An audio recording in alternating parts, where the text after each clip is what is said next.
Dear students, आज के lecture में हम बात करेंगे रेलवे फार्मासिस्ट की अपकमिंग वैकेंसीज़ की। रेलवे फार्मासिस्ट की तैयारी कैसे करनी है, उसका सिलेबस क्या होता है, उसकी सैलरी कितनी होती है, रेलवे फार्मासिस्ट बनने में हमें एक्स्ट्रा बेनिफिट्स क्या-क्या हैं। क्योंकि ये एक सेंट्रल गवर्नमेंट की जॉब है और सभी को पता है कि सेंट्रल गवर्नमेंट की जॉब सभी एस्पायरेंट्स के लिए नंबर 1 अपॉर्चुनिटी होती हैं।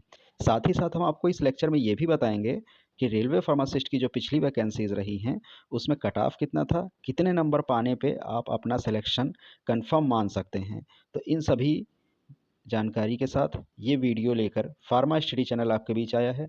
अगर अभी तक आपने फार्मा स्टडी चैनल को सब्सक्राइब नहीं किया तो सब्सक्राइब कर लें, क्योंकि railway pharmacist vacancy, other pharmacist vacancy और फार्मेसी के जितने भी कॉम्पिटिटिव एग्ज़ाम्स हैं उनकी तैयारी हमने शुरू करा दी है और रेगुलर बेसिस पे लेक्चर्स, कम्युनिटी सेक्शन में नोट्स और एमसीक्यूज़ डाले जाते हैं। वहाँ से आपको रेगुलरली मिल सकते हैं और एक भी वीडियो मिस ना हो, इसलिए बेल आइकन ज़रूर प्रेस करें।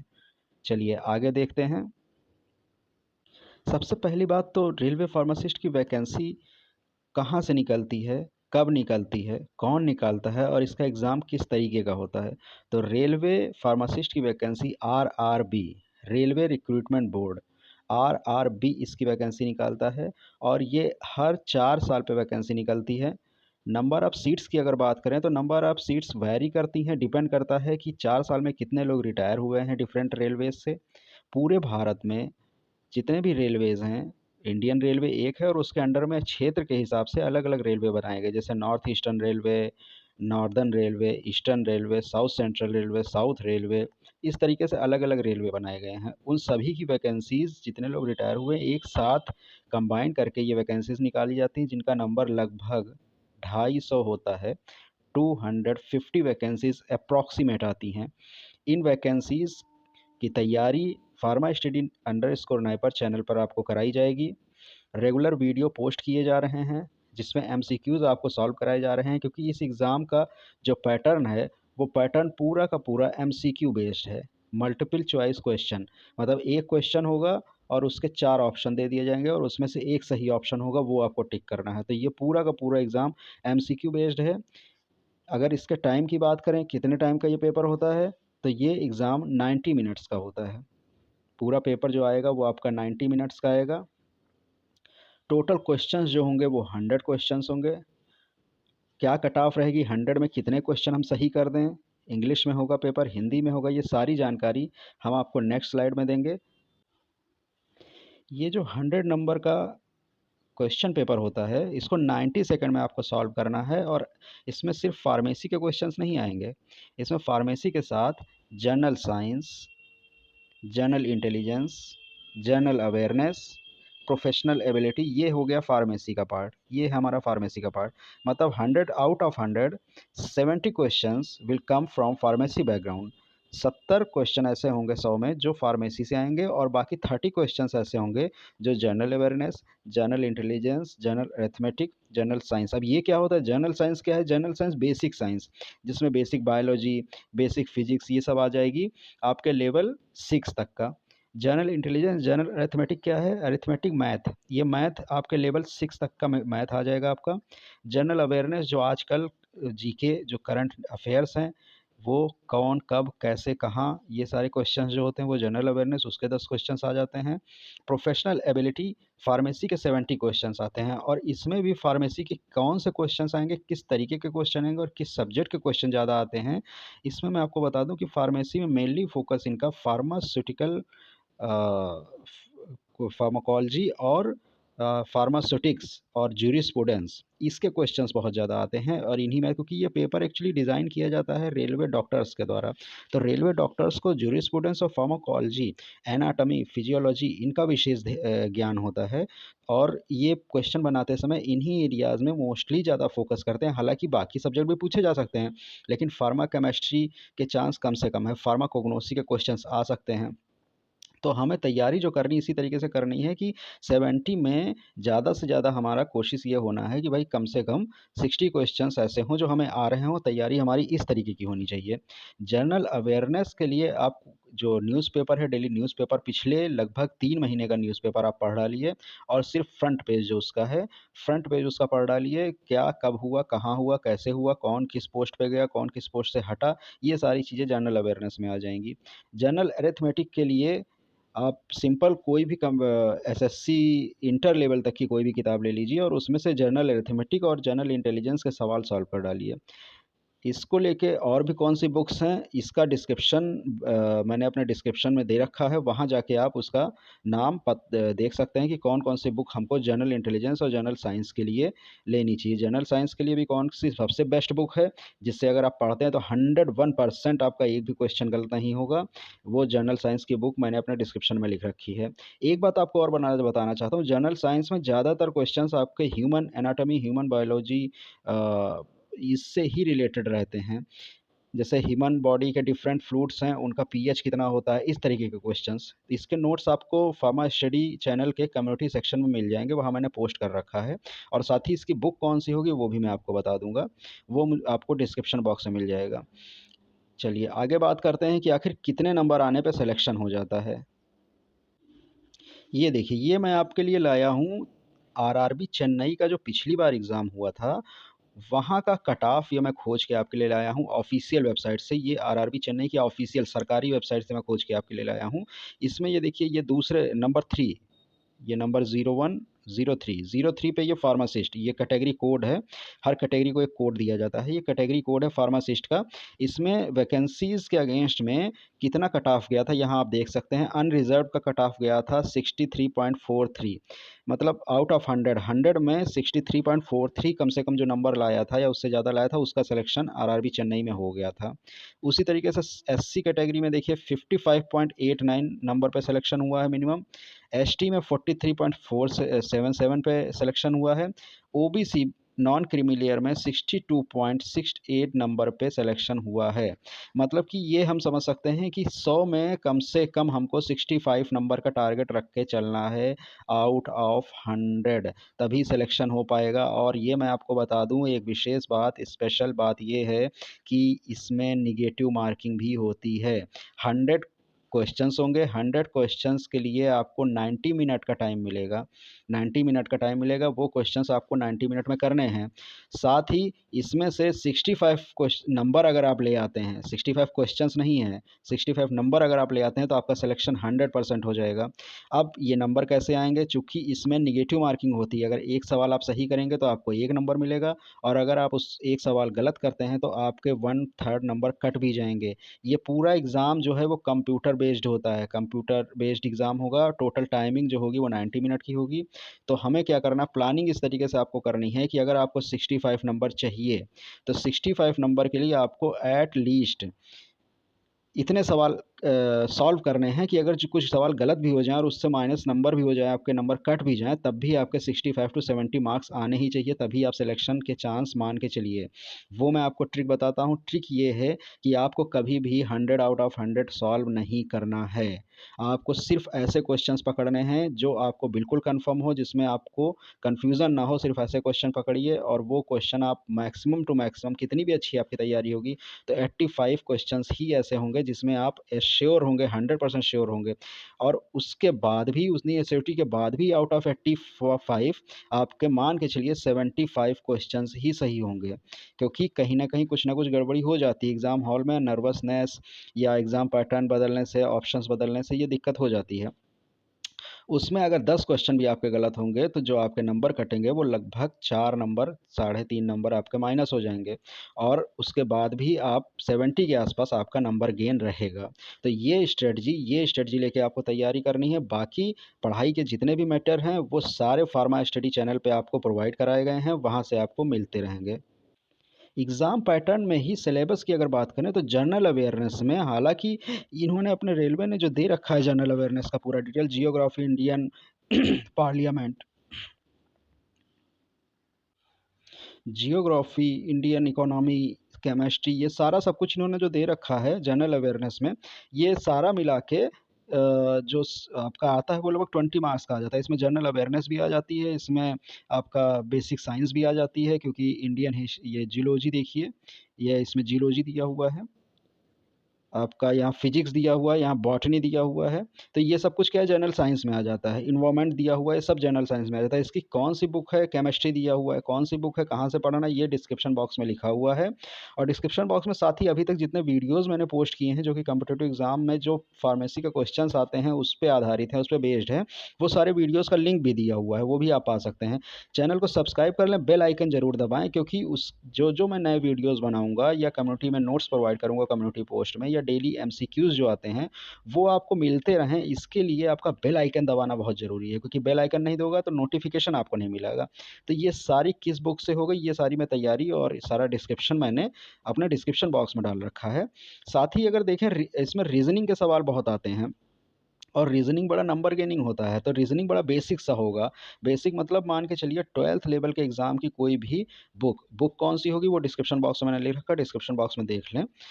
बुक से आप similarities, different space, judgment, analogy, analysis, orientation, relationship, इन सब के जितने भी क्वेश्चंस हैं, कौन किसका क्या है, ये रिलेशनशिप्स का नॉन वर्बल सीरीज, ये सारे जो क्वेश्चंस हैं, ये सारे क्वेश्चंस रीजनिंग में आते हैं। और रीजनिंग लगभग 10 नंबर का आता है, और रीजनिंग आप पूरे के पूरे सही कर सकते हैं, ये मैं गारंटी देता हूँ। अगर आपने रीजनिंग अच्छे से तैयारी की है तो रीजनिंग का आपका एक भी सवाल नहीं गलत होगा, तो यहाँ से नंबर गेन होने का बहुत ज़बरदस्त चांस रहता है।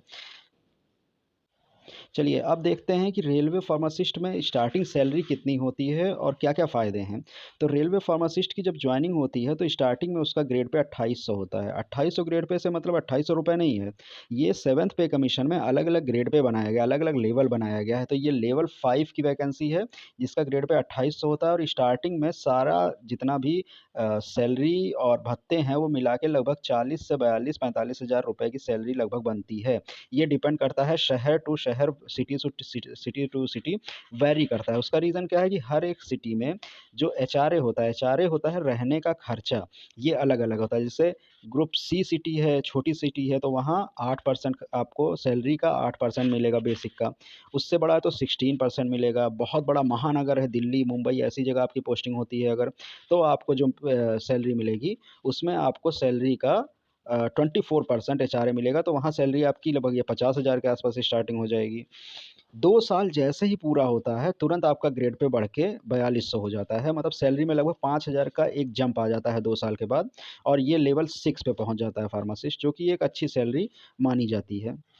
ये मैं आपको दिखा रहा हूँ लगभग 8-9 साल नौकरी करने के बाद, जॉब करने के बाद एक फार्मासिस्ट की सैलरी कितनी हो जाती है। तो फार्मासिस्ट का बेसिक जो है लगभग आप देखिए, ये 42,000, डीए जो है वो लगभग 20,000, ट्रांसपोर्टेशन अलाउंस लगभग 2,500 प्लस, ट्रैवल अलाउंस अगर कहीं आप बाहर ड्यूटी करने जाते हैं, मान लीजिए आपको अपने स्टेशन से बाहर कहीं दूसरे स्टेशन पे ड्यूटी करने भेजा जाता है किसी कारण से, या ऑफिस वर्क से जाते हैं, तो एक दिन का आपको 800 रुपये मिलेगा। ब्रेकडाउन अलाउंस, ये एआरएमवी एक होती है, एक्सीडेंट मेडिकल रिलीफ वैन, एआरएमवी। तो एआरएमवी में जब काम करते हैं तो उसका आपको अलग से बेनिफिट मिलता है, हर महीने कुछ भत्ता मिलता है। हॉस्पिटल पेशेंट केयर अलाउंस, ये एक एडिशनल भत्ता है जो सभी स्टेट गवर्नमेंट के फार्मासिस्ट जॉब में नहीं मिलता है, लेकिन रेलवे में पेशेंट केयर भत्ता मिलता है, हॉस्पिटल पेशेंट केयर अलाउंस मिलता है, जो कि लगभग 4,100 4,100 रुपी है। तो ये लगभग सब कुछ मिला के एक हैंडसम सैलरी आपको मिलने लगती है धीरे धीरे। इसके अलावा जो सबसे बड़ा बेनिफिट है आज के समय में मेडिकल फैसिलिटी का, तो रेलवे हॉस्पिटल्स में और रेलवे एसोसिएटेड अदर जो हॉस्पिटल्स हैं उसमें रेलवे एम्प्लॉई और उसकी फैमिली को फ्री मेडिकल फैसिलिटी मिलती है।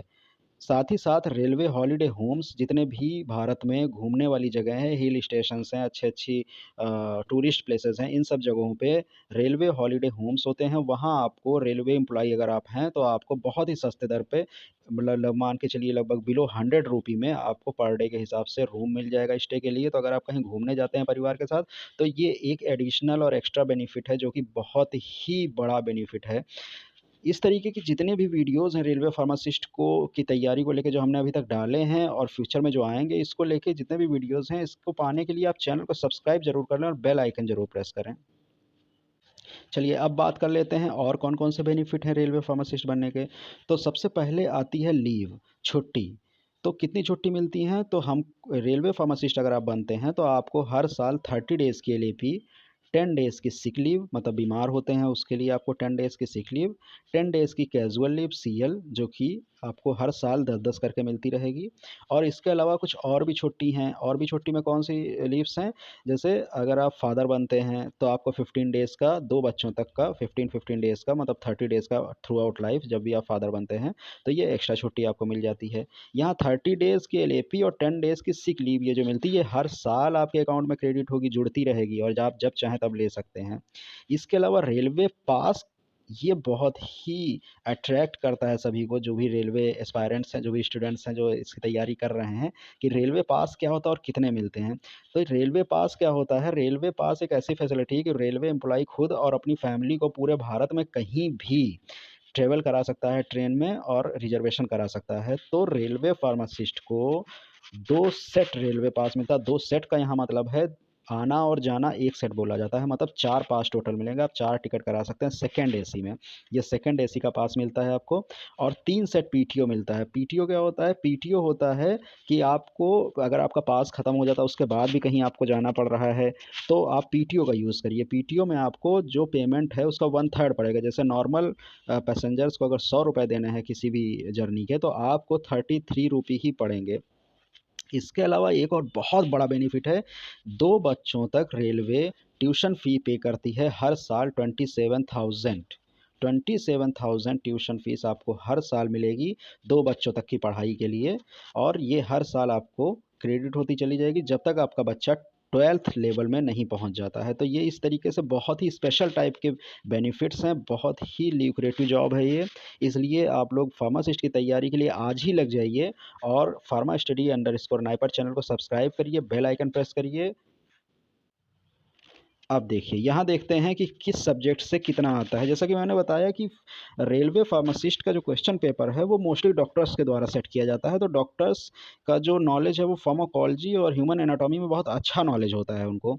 और मैंने शुरू में भी बताया था ह्यूमन एनाटॉमी और फार्माकोलॉजी के ज़्यादा क्वेश्चंस आएंगे। तो आउट ऑफ 70 देखिए, अगर हम मिनिमम भी लें 15 और इधर लें 7, तो आउट ऑफ 70 आपका 22 क्वेश्चंस तो यहीं से आ जाता है।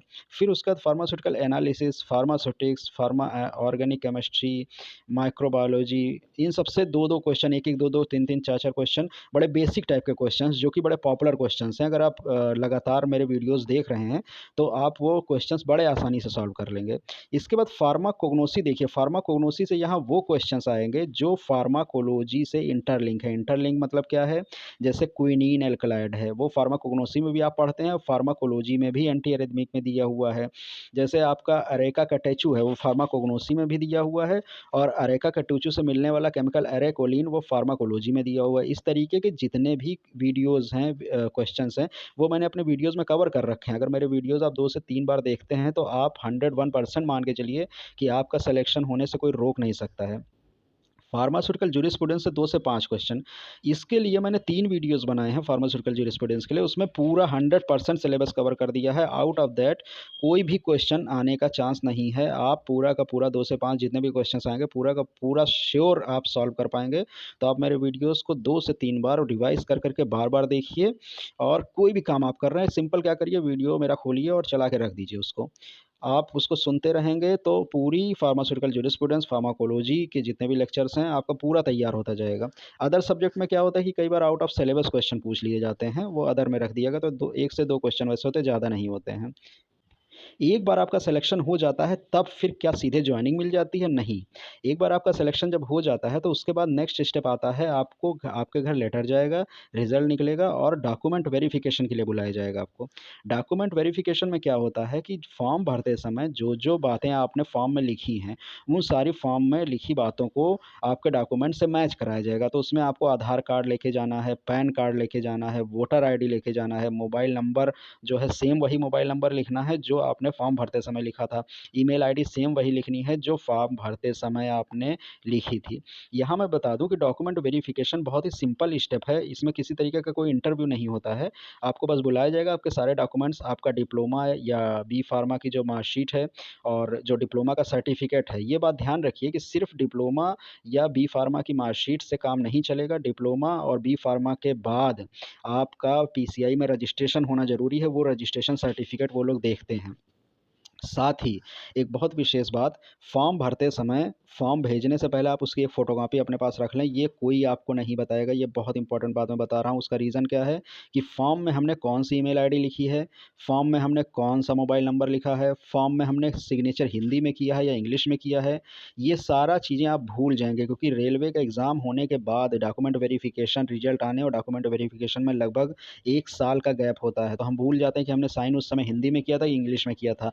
अगर मिसमैचिंग होती है तो रेलवे बोर्ड आपको डिस्क्वालीफाई कर सकता है, आपका रिज़ल्ट रोक सकता है, तो आपकी पूरी मेहनत पे पानी फिर जाएगा। इसलिए जैसा मैं बता रहा हूँ वैसा आप करिए। सिलेक्शन होने के बाद जो आपने फॉर्म भरा है उसको देख के जाइए जब डॉक्यूमेंट वेरिफ़िकेशन के लिए, और उसी के अकॉर्डिंग ही वहाँ एंट्रीज़ करिए। अब मैं सीधे आपको लेके चलता हूँ अपने चैनल पे। ये मेरा चैनल है फार्मा स्टडी अंडरस्कोर नाइपर।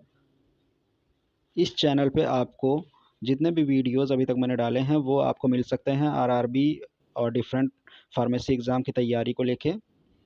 इसमें अगर आपको नोट्स चाहिए तो ये है कम्युनिटी सेक्शन। जब आप मेरा चैनल खोलेंगे तो यहाँ home video short playlist community, यहाँ कम्युनिटी में अगर आप जाएंगे तो कम्युनिटी में डेली बेसिस पे यहाँ क्वेश्चंस डाले जाते हैं। वो क्वेश्चंस आपको रेगुलरली मिलते रहेंगे। इसके साथ ही इसमें नोट्स भी मैंने डाल रखे हैं। यहाँ से नोट्स आप देख सकते हैं। ये देखिए, ये टेम्परेचर का नोट्स है, वेरियस स्टोरेज टेम्परेचर्स, इस तरीके से नोट्स मैंने डाल रखे हैं। ये देखिए, ये है एंजाइम इनहिबिटर और एंजाइम एक्साइटेटरी जो मेडिसिन हैं, इन्फ्लुएंसर मेडिसिन्स, उनका नोट्स है। ये फार्माकोग्नोसी का एक नोट्स मैंने डाल रखा है। तो इस तरीके से आपको नोट्स यहाँ से मिल जाएँगे। अगर आप इसी चैनल के वीडियो सेक्शन में जाएँगे, तो वहाँ अभी तक जो भी मैंने वीडियोज़ डाले, फार्माकोलॉजी के वीडियो, फार्मा जूरिस्प्रूडेंस के वीडियो, ये सारे वीडियोज़ आपको यहाँ से मिल जाएँगे, कैसे तैयारी करनी है। तो ये मेरे चैनल पे जाके इसको सब्सक्राइब करिए आप, बेल आइकन प्रेस करिए, pharma study underscore NIPER channel का नाम है, और तैयारी स्टार्ट कर दीजिए। मुझे उम्मीद है कि इस वीडियो में आपको आरआरबी फार्मासिस्ट की वैकेंसी, उसके सिलेबस, तैयारी कैसे करनी है, इसकी सारी जानकारी मिल गई होगी। इन वैकेंसीज़ के आने का चांसेस 2024 के फरवरी मार्च महीने में है। नोटिफिकेशन कभी भी आ सकता है, तैयारी शुरू कर दीजिए। लगभग 3 से 4 महीना अगर आप अच्छे से तैयारी कर लेते हैं तो आरआरबी फार्मासिस्ट में सिलेक्शन होने से आपका कोई नहीं रोक सकता है। अच्छी तैयारी हो, सारे क्वेश्चंस जितने इंपॉर्टेंट लास्ट ईयर पूछे गए क्वेश्चंस आने की संभावना, जिन क्वेश्चंस की, जिन टॉपिक्स की है, उन पे आधारित क्वेश्चंस सॉल्व करने के लिए आप pharma study underscore NIPER channel को जरूर सब्सक्राइब करें और साथ ही साथ बेल आइकन जरूर प्रेस करें।